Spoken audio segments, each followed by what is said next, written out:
Estamos iniciando mais um Diálogo Empreendedor. Hoje a nossa pauta é gastronomia. Nosso convidado é o empreendedor Jerônimo Freire.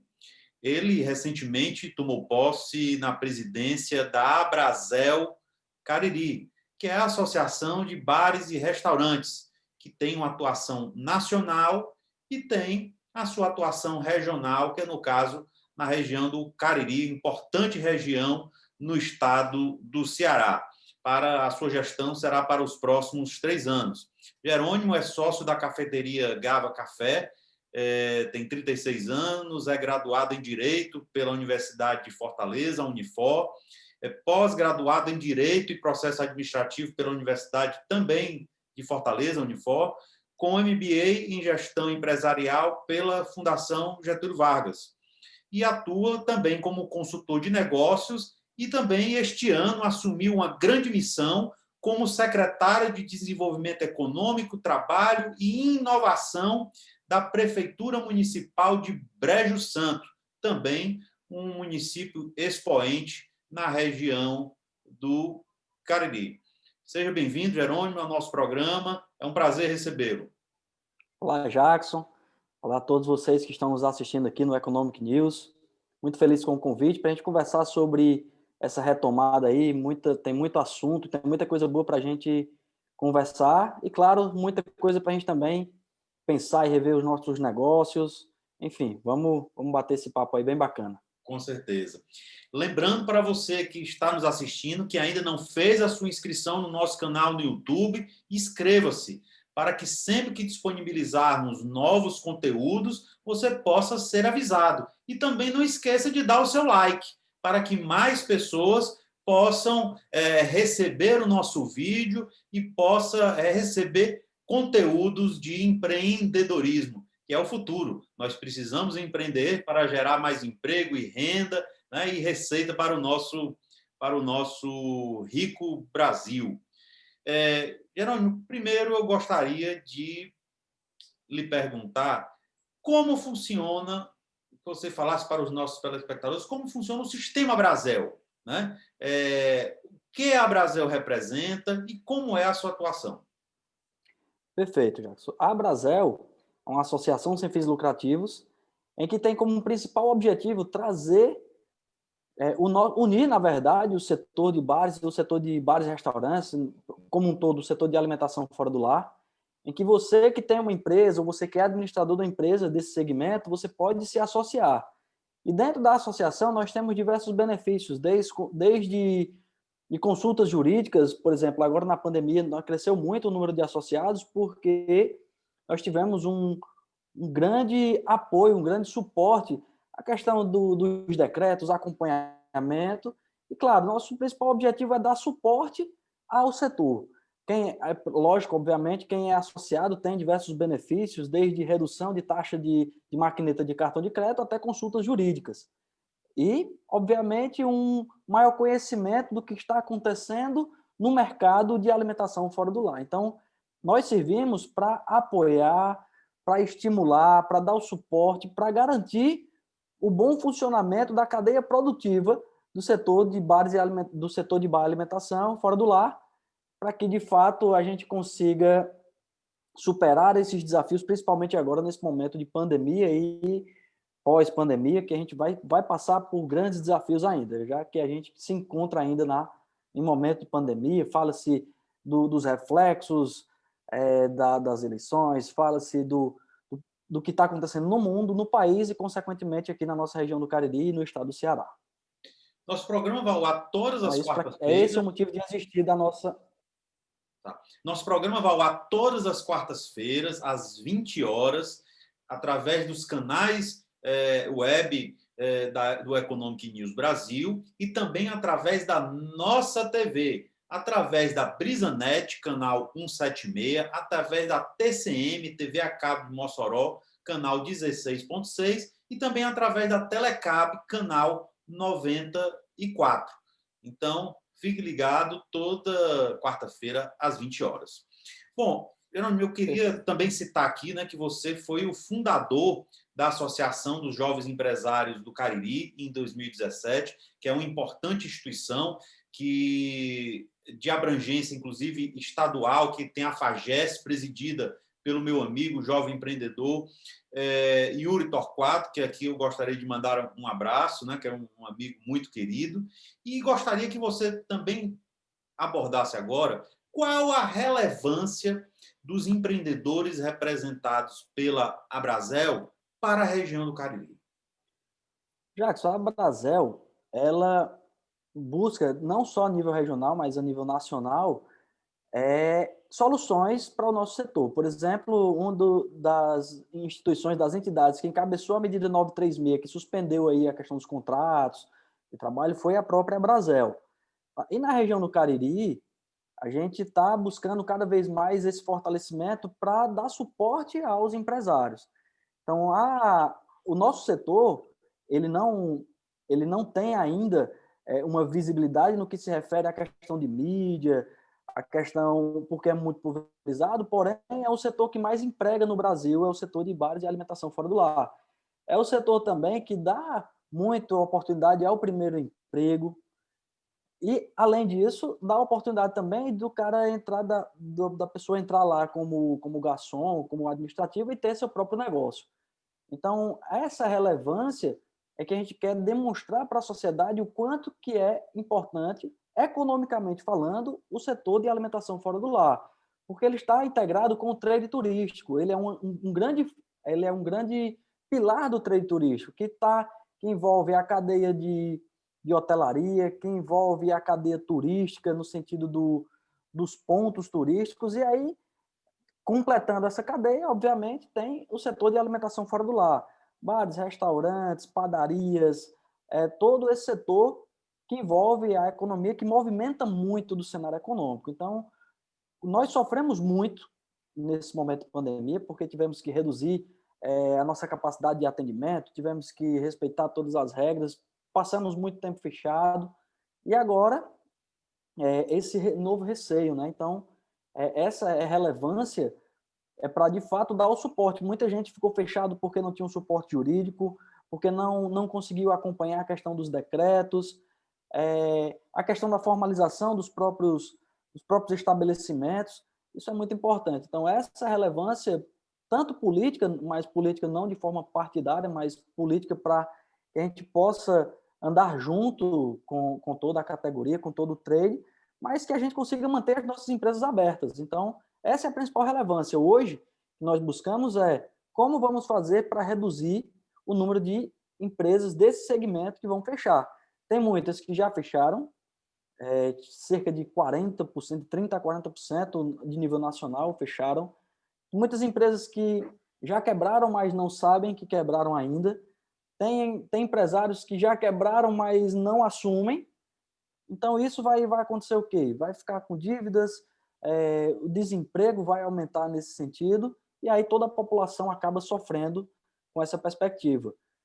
Muitas vezes acabam vinculando a questão de picos da pandemia e alguns acabam transmitindo o nosso setor como vilão, quando, na verdade, a gente viu aí que, quando houve o início da retomada, não houve um aumento de número de casos, enfim. Então, esse é a nossa principal relevância, o que nós buscamos nesse momento.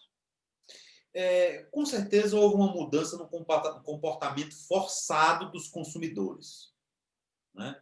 Sem dúvida. Em virtude de tudo que aconteceu. Quais as principais mudanças que você destaca?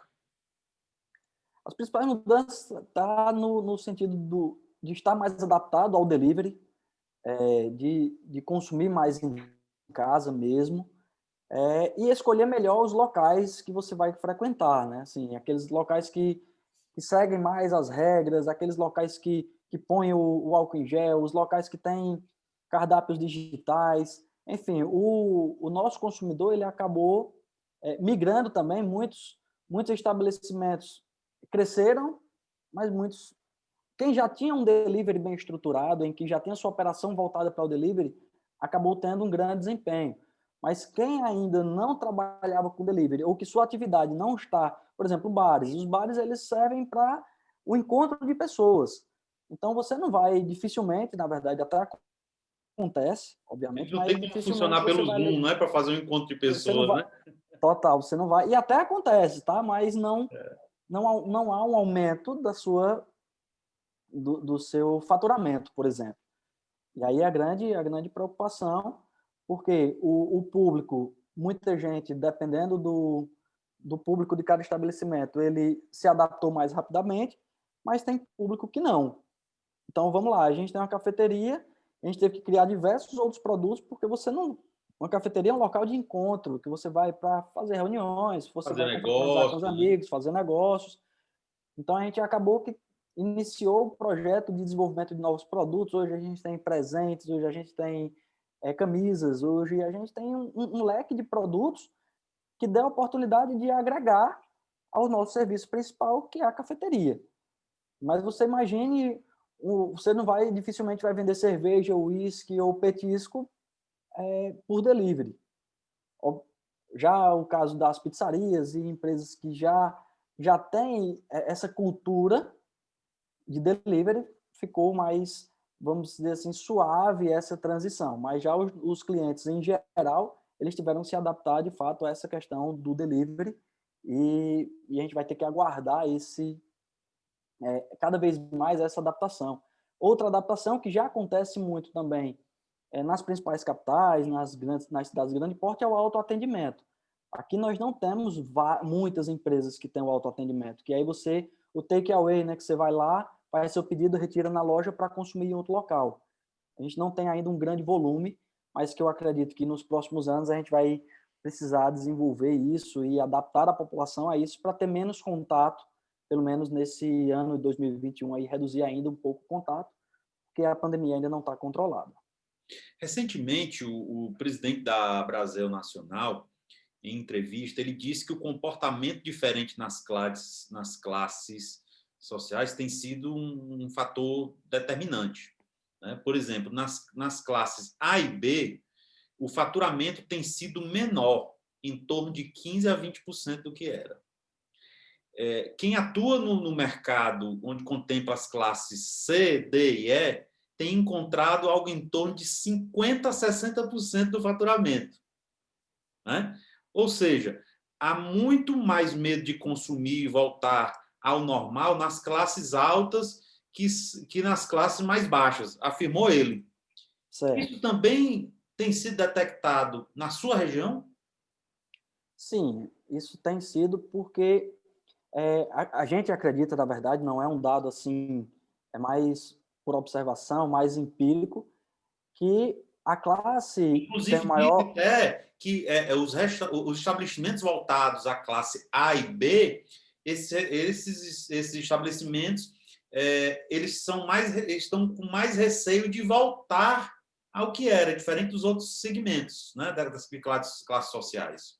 Isso, na verdade, porque assim, quanto mais... Primeiro, houve a questão dos auxílios, né? Então, muita gente foi injetado, principalmente nas classes mais baixas, foi injetado um recurso. Da mesma forma que impulsionou os supermercados. Exato, que foi aquela crescente dos supermercados, o pessoal passou a consumir mais. Porém, na classe A e B, há um maior receio, porque essa classe, classe empresarial, ela tem um nível de formalização muito maior, então ela tem gasto com, independente do setor, ela tem muito gasto com folha salarial, ela tem gasto com essas empresas, e aí o seu comportamento, ele vai cortar onde? Ele vai cortar, entre aspas, onde ele acha supérfluo, ele vai jantar menos fora, ele vai sair menos com a família, porque ele tem compromissos empresariais, então ele vai ter que pagar imposto, ele vai ter que pagar o aluguel da empresa dele, ou se ele tem um ponto, se o ponto é próprio, ele vai ter como reduzir de forma geral o consumo, então ele também reduziu a sua capacidade de compra. Então, essa classe A e B, ela acabou reduzindo essas saídas, essas compras, e está mais receoso com a economia de uma forma geral. Então, teve demissões, então ele teve que desembolsar muito recurso, teve que fazer ajustes na empresa dos outros setores, e aí acaba que o nosso setor de alimentação fora do lar também foi atingido nesse aspecto, de uma conscientização maior também, né, eu tenho receio de pegar o coronavírus, eu tenho receio de passar para os meus pais, e aí acaba que essa classe A e B ela tem uma idade mais avançada também, tá? Então a gente acaba sofrendo nesse sentido. Então a perda foi bem maior nessa classe aí A e B também. Então, assim, nós podemos dizer que o auxílio foi determinante também no seu setor, né? Como Sem essa dúvida. classe aí que falamos, a classe C, D e E, mas encerrou, né? Sim. Encerrou. Como encerrou também, como nós acabamos de falar, no dia 31, as possibilidades de redução de carga horária, né? De contratos, aí vai. O segmento acha que isso ainda pode voltar? O governo ainda pode rever Jackson, alguma coisa de auxílio, alguma coisa de negociação de contratos? ontem a gente teve uma reunião nacional, certo? Foram mais de 98 pessoas de todo o Brasil, com o Paulo Sammuti, que é o nosso presidente, com todo o conselho da Brasil, exatamente para discutir sobre isso, porque a partir de agora vai haver cobrança de impostos, muitas das empresas do segmento estão devendo impostos no Simples, E como se você não pagar, falou, pode sair do Simples, né? exato, se você não pagar, tem problemas nesse sentido, vai ter IPTU, tem até estados que estão aumentando seus impostos, então a gente vai bater muito forte nisso. Tá? A gente está negociando, sim, com o governo federal para ver qual é a possibilidade de... Porque é o seguinte, a gente acabou que não teve abono de nada, a gente só fez pegar dívidas e jogar para frente, como a gente costuma falar, né? Então a gente não tem... tudo isso que foi ofertado ao segmento, ele foi apenas um trabalho paliativo, né? A gente não teve que pagar no passado, mas agora a gente vai ter que pagar. E tem empresários que não vão ter condições de, por exemplo, agora eu vou ter que demitir a gente está vendo a questão de poder negociar, por exemplo, que até um caso que aconteceu em Goiânia, ele passou para a gente ontem, que foi feita uma negociação o sindicato fez uma negociação, o sindicato patronal com o sindicato dos trabalhadores para parcelar, por exemplo, as demissões. Porque quem suspendeu o contrato não pode demitir porque tem uma estabilidade. Uhum. Tá, mas o cara não tem mais condição de pagar, e aí? O cara não tem mais condição de manter, vai fechar a empresa. E como é que o empresário vai fazer? Além de uma situação também que a gente está temendo muito é a questão do IGPM, né? Quem tem empresas... Cresceu muito, né? O O IGPM reajuste, subiu né? 24,5%. É. Então, quem tem empresa locada, que o índice mais utilizado, nem sempre esse é o índice utilizado nos contratos de aluguel, mas é o principal, então vai aumentar muito Na nossa o custo própria, da empresa. nos meus negócios, nós temos muitos contratos que prevê o reajuste pelo GPM, mas nós fomos sensíveis e não passar isso para o cliente. Perfeito. Né? Só que aí nem todo Porque nós empresário tem sabemos essa que o aumento do sensibilidade. GPM foi ocasionado por alguns setores. Aí pegou o avalanche. Perfeito. Só que nem todo empresário, dono de imóvel, tem essa consciência e essa sensibilização que você possui. O ministro, o Paulo Guedes, ele tem uma visão muito macro, então ele pensa o seguinte, uma interpretação que a gente pode fazer, ele pensa, vai fechar agora, mas outras empresas do setor de alimentação fora de lá vão surgir e vão dar retomada desses empregos. Só que quem fechou, que ficou com dívida, que ficou com passivo, enfim, que gerou aquele desemprego, então aquelas pessoas, aquelas famílias vão ficar por um tempo desassistidas até que a outra empresa venha a acomodar essas pessoas, venham a fazer essas contratações. Então, a gente está pressionando sim, mas a gente está com receio de não conseguir, de fato, sensibilizar os nossos governantes para que a gente possa ter medidas mais que consigam, de fato, reduzir os nossos prejuízos, porque, de fato, o nosso prejuízo não foi reduzido, o nosso prejuízo foi diluído. Então, essa conta vai chegar. Então, ontem a discussão foi muito forte, em muitos outros países houve, inclusive, empréstimos a fundo perdido, que não aconteceu aqui, nem todo mundo teve acesso ao Pronamp, então muita gente está sim prejudicado no setor de Sinceramente, eu não alimentação fora do conheço um lar. empresário que chegou para mim e disse, Jackson, eu consegui essa linha de crédito. Pronto, eu também não conheço. Eu também não conheço. Inclusive, teve recurso que teve que ser devolvido porque ele foi tratado de forma isonômica, uma isonomia material. Aliás, uma isonomia nominal. Como é a isonomia nominal? Tratar todo mundo igual, quando a gente sabe que a isonomia do nosso país, de acordo com a Constituição, ela é a isonomia material. Os iguais igualmente, os desiguais desigualmente, na proporção de suas desigualdades. Então, essa linha de crédito ela foi tratada de forma isonômica e não foi tratado por setor.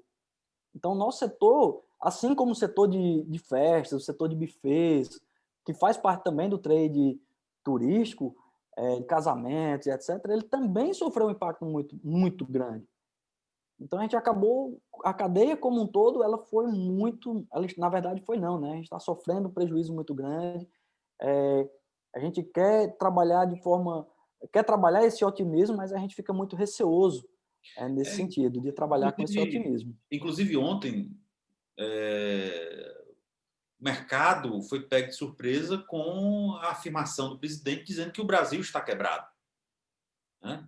Agora, o que eu vejo que os municípios, Brasil afora, assumiram muitas despesas em que o governo federal não gastou o que estava previsto.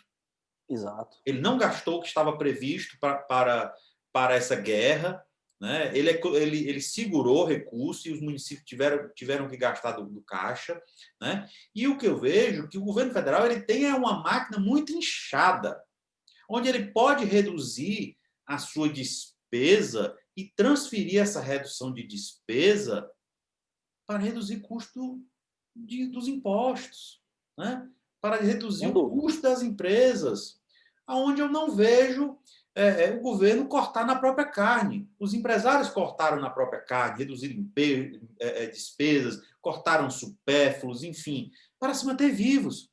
Mas eu Sem não dúvida. vi, durante todo o ano que se passou, a máquina pública do governo federal fazer uma redução, enxugar a máquina. Eu não vi.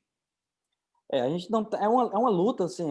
Eu como ano passado eu participei da gestão aqui em Juazeiro como secretário executivo de desenvolvimento econômico e a gente que vem da iniciativa privada, o que a gente mais luta é exatamente por essa eficiência da máquina pública, né? Trabalhar, por exemplo, nossa secretaria é muito enxuta, aqui no Brejo também, exatamente porque a gente prega esse nível de eficiência. Então, no governo federal, por exemplo, a gente tem, de fato, esse problema que precisa ser desenvolvido, aliás, precisa ser resolvido o quanto antes, para que, de fato, surja novas possibilidades para a gente sair dessa situação. Então, realmente, tem muito cargo que não, que não entrega o que precisa entregar, tem muita coisa que é investida de forma equivocada, então a gente precisa de fato de um planejamento de uma eficiência maior da nossa máquina pública, com certeza. Principalmente estimulando, eu acredito, e aí foi um dos motivos de estar junto com a AS, de estar hoje como presidente da Brasel, que é dar condições ao setor privado de trabalhar, de dar condições ao setor privado de empregar, e não o funcionalismo público. O poder público ele precisa atuar nas ações mais sensíveis e deixar, de fato, trabalhar, de fato, com o setor, dando estímulo, na verdade, ao setor privado. É o que eu acredito. Você falou um pouco antes que os empresários do setor vêm lutando para melhorar o otimismo, né? Quais são os principais desafios que você vê no setor para um empreendedor driblar o momento, né, do setor e poder investir em novos projetos?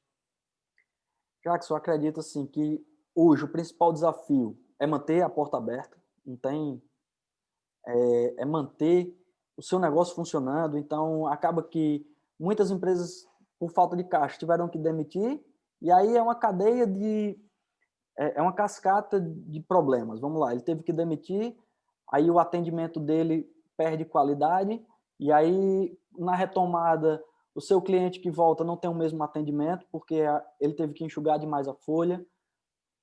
Enfim, E aí começa a perder clientes por conta desse sentido. Hoje a operação tem que ser estudada de forma muito precisa para ver onde é que ele vai inserir o seu negócio ou remodelar o seu negócio. Na palavra é até essa, é uma remodelagem do negócio. Porque se você se mantiver trabalhando da forma tradicional, em que você já vinha trabalhando a sua vida inteira, de receber o seu cliente na sua casa, no seu estabelecimento, isso é uma queda muito grande por conta da pandemia. Então, investir muito nos canais de mídia, investir muito nos serviços online, no delivery, fazer com que o seu negócio funcione não exclusivamente com a presença do seu cliente na casa. Então, esse talvez seja o principal desafio, é investir em tecnologia, autoatendimento, delivery, uma remodelagem de negócio. O que é que você pode fazer, inclusive na invenção de novos produtos ou de novos serviços. Isso aí eu acredito que é o principal desafio hoje. Nós estamos falando na dificuldade de se manter, né? Sim, Mas mesmo no momento da tsunami que se, vamos torcer que ela passe, né? O mais rápido sem possível. dúvida. Mas na hora do quente, teve investidor ainda apostando no setor, abrindo novas casas, novos estabelecimentos?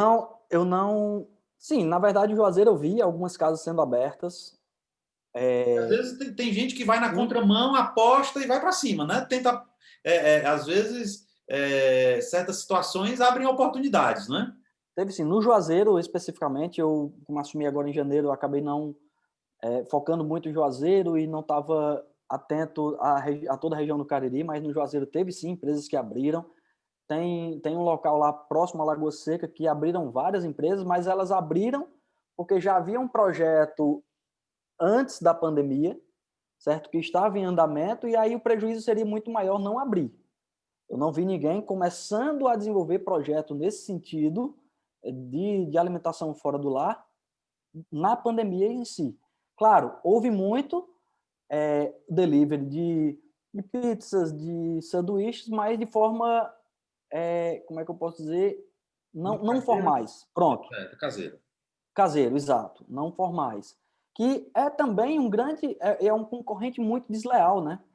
A gente quer trabalhar muito essa conscientização da legalização, da formalização dessas pequenas e microempresas, desses microempreendedores individuais, porque a gente quer dar o suporte, obviamente, na parte de gestão, na parte de redução de custo, porque você imagina, o cara abriu em casa, então só tem ele e a esposa lá que está trabalhando, a gente não sabe a qualidade desses insumos, a gente não sabe a manipulação desses produtos, como é que vem sendo feita, então pode causar um prejuízo social.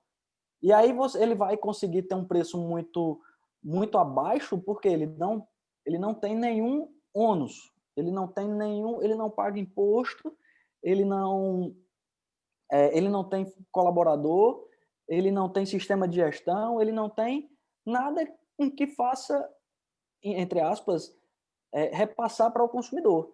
Ele não tem ponto locado. Então, quem trabalha Não legal, dá por exemplo, segurança para quem não, está pagando. sim, e a própria fiscalização, não tem como ter uma fiscalização. Então, a gente teve que fechar quem é formal, quem tem empresa, quem atende, quem paga todos os impostos, quem mantém a sociedade, o setor privado. Nesse momento, teve que fechar. Não há uma fiscalização, os olhares estão para quem é formal, quem está formalizado, mas aí quem não está. Como é? Ele cresceu, aumentou 2, 3 pessoas na sua equipe, mas ele não tem os direitos trabalhistas que ele tem que pagar, ele não tem o controle, estão usando o face shield, estão usando o álcool em gel, ele está trocando, ele não teve que investir, por exemplo, quando foi o início do retorno, a gente teve que investir em sinalização, totem de álcool em gel, a gente teve que comprar termômetro, a gente teve que reduzir em 50% a nossa capacidade de atendimento.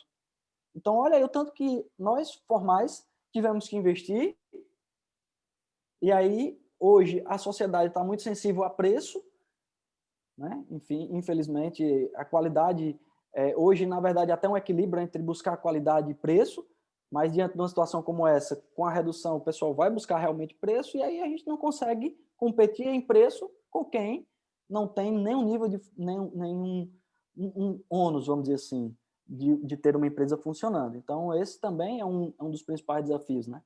Eu não vi, respondendo a sua pergunta, eu vi pouquíssimas empresas ou pouquíssimos empresários arriscando nesse momento de abrir do zero.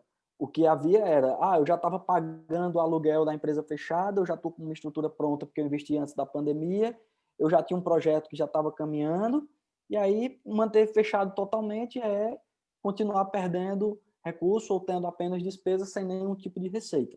Então, vou abrir, vou iniciar o projeto de desenvolvimento da minha marca, mas sem meio que já caminhei mais da metade do caminho, não tem como voltar e desfazer o que eu já fiz, questão de fornecedor, de contrato, de máquinas, enfim. Então, eu não vi muitos aventureiros ou pessoas assim que são, como é que eu posso dizer, ir nessa contramão, não. Eu acredito que a população está bem, os investidores estão bem, bem seguros nesse sentido de não arriscar tanto, na verdade.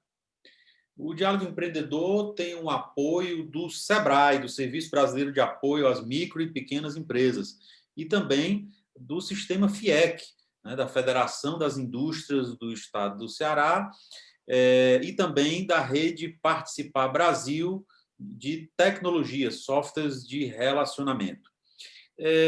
Nós falamos que não se teve ideia de recursos a fundo perdido, né? Que inclusive o próprio presidente do próprio SEBRAE Nacional veio a público dizer que esse recurso não estava chegando nas empresas. E também eu gostaria de saber, não existe recurso a fundo perdido, com apoio de incentivos, de fundo de aval, né, que foi muito difícil, mas e recursos de baixo custo? Os bancos têm liberado?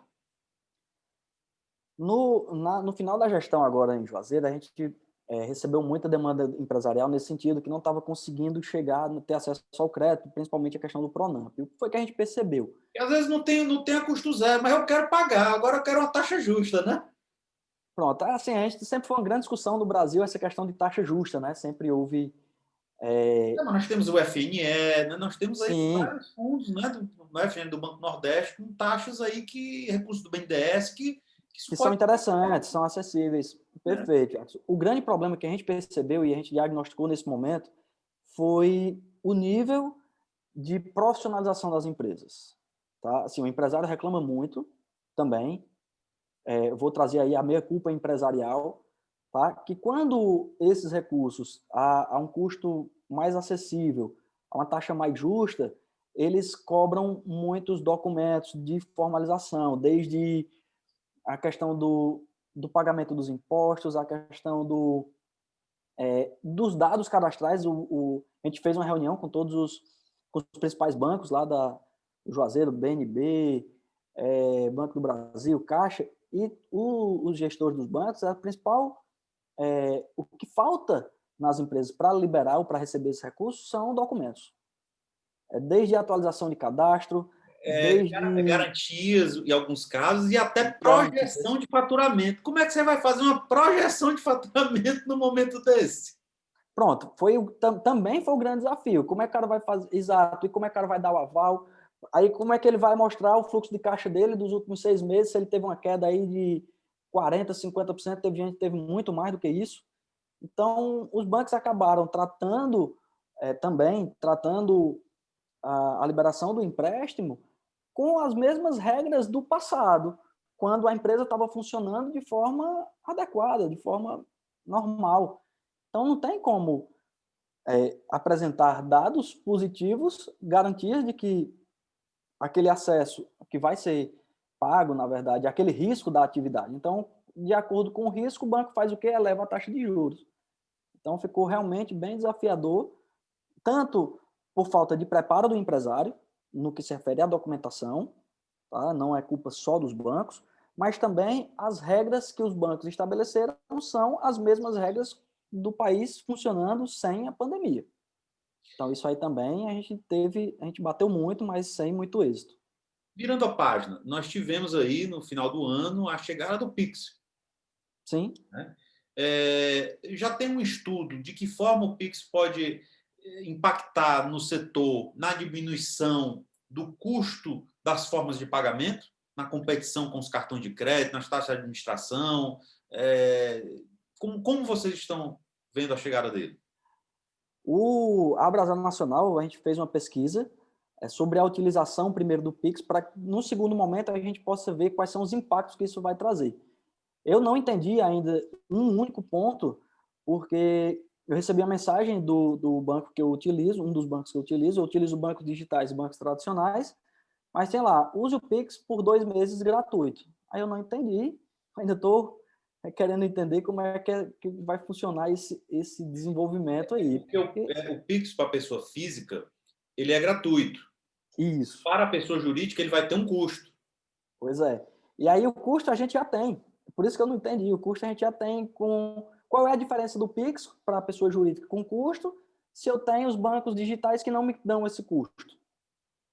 Então, em algum momento, ele fica... Desse ponto aí, ele fica meio sem sentido para o empresário. Porque o empresário, beleza, ele vai receber... Ele vai ter, obviamente, a redução quando isso for mais, como é que eu posso dizer, mais popularizado. Na nossa primeira pesquisa, o Pix ainda não está sendo tão estimulado, o Pix ainda não está sendo tão trabalhado, porque ele vai reduzir lá, beleza, a questão do custo do cartão de crédito, mas na hora que ele for fazer transações com outras empresas, e aí o B2B, ele vai ter que pagar. Então, aí ele já vai usar, então ele vai sair disso para o banco tradicional, mas ele vai ter mais uma operação, ele vai ter mais uma ação na sua... Para receber, ele não paga, mas para transferir, ele paga. Exato. Então, a gente ainda está fazendo esse estudo, a gente não tem nada ainda consolidado nesse sentido, até porque é muito recente o Pix. A gente está vendo como que a gente vai estimular a utilização do Pix, na verdade, na nossa sociedade. Até porque os bancos digitais, eles já eram muito parecidos com o Pix, né? Os bancos não cobravam essas tarifas, não cobravam essas taxas, não cobram, tem um limite de boletos que você pode emitir também. Então, a gente está nessa transição aí, então a gente não tem nenhum dado específico enquanto que vai ser o impacto do Pix no bolso do empresário. A gente ainda não tem esse estudo. O Diálogo Empreendedor também tem o apoio da VSM Comunicação. Bom, estamos encerrando o nosso programa de hoje, conversando com Jerônimo Freire, presidente da Abrazel Cariri, que é uma importante região no interior do estado do Ceará, que abrange as principais cidades, dentre elas Juazeiro do Norte, Crato, Brejo Santo, Barbalha, enfim, muitos outros municípios. É uma região de um PIB elevado no estado do Ceará. E gostaria de agradecer, Gerando, sua participação no nosso programa, já deixando aqui um convite para uma próxima oportunidade, para que possa trazer as novidades aí da Abrazel e também da sua Secretaria do Desenvolvimento Econômico do Brejo Santo. Mando meu abraço à prefeita e o deputado Guilherme, e as considerações finais aí fica com você para que possa dar uma palavra para os nossos milhares de empreendedores que estão nos assistindo e principalmente aqueles que compõem o seu forte setor. Perfeito. Jackson, inicialmente quero agradecer o convite, participar do seu programa, do Economic News. É fantástico essa iniciativa de promover esse diálogo, de trazer para a população, para os empreendedores, conhecimento. Eu acredito que o conhecimento é o que vai conseguir fazer com que a gente saia dessa situação.